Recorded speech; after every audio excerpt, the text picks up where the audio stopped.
tips. May I now request to join us representative from Digital Green, Sadman Sakib, I guess. Sadman Sadek, my apology. So Sadman will share the Digital Green initiative. So good morning, everybody, honorable guests and participants. I'm Sadman Sadek. I work with Digital Green. Digital Green is a non-profit that works across 14 different countries.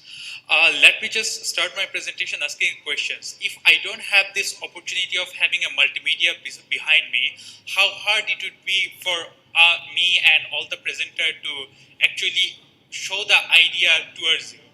I think it would be very difficult if I just give you a lecture and a lot of us would be struggle to actually relate. The same thing happens for all the extension agents, all the sub-assistant agriculture officers, all the field staff that we have. Because all the agriculture projects here in Bangladesh, we work in group approach. We have 20 to 30 farmers in a group and we train them in lecture method. Sometimes we have the liberty to use flip chart, but a lot of the time actually we struggle to deliver the proper knowledge to that particular group. So having these particular challenges in mind, Digital Green basically came in. It's a research initiative of Microsoft Research and from under Microsoft India. This is basically first non-profit spin-off of Microsoft.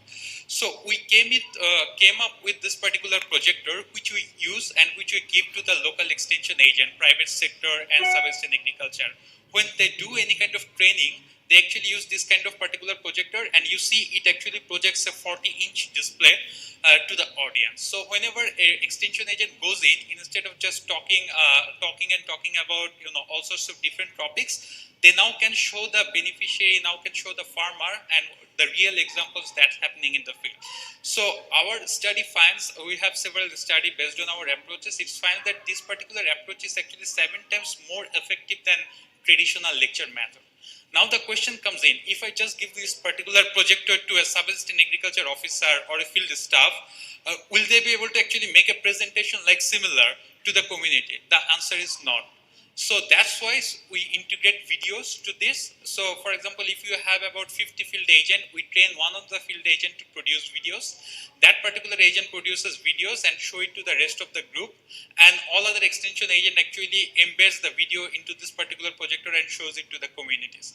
So far, we have produced about 5,000 videos, 14 different countries, and we have reached about 1.2 million beneficiaries. And each of the video is very low cost. It takes about 3,000 to 5,000 Bangladeshi taka to produce.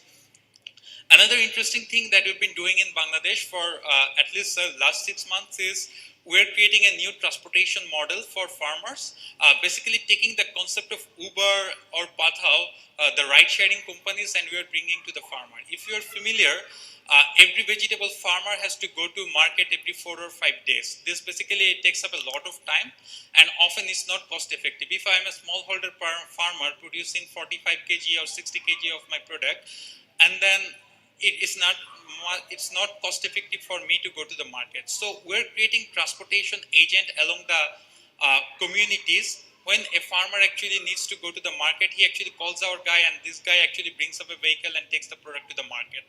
So through this model, we have sort of transported about 2.6 million kgs of vegetable. Within just 6 months, we have created 3 transportation agents. Those guys work as like an Uber driver. And we provided about, Bangladeshi taka 6.2 crores of payment through the service. And through aggregation of the vegetable, we have been able to actually give better price to our farmers. So this is our model. The 2 model that we have working with. First is about using participatory video approach in transforming the community training, and the second thing is about actually linking the farmers' sustainability towards markets. Thank you all. If you have any questions, you can reach out.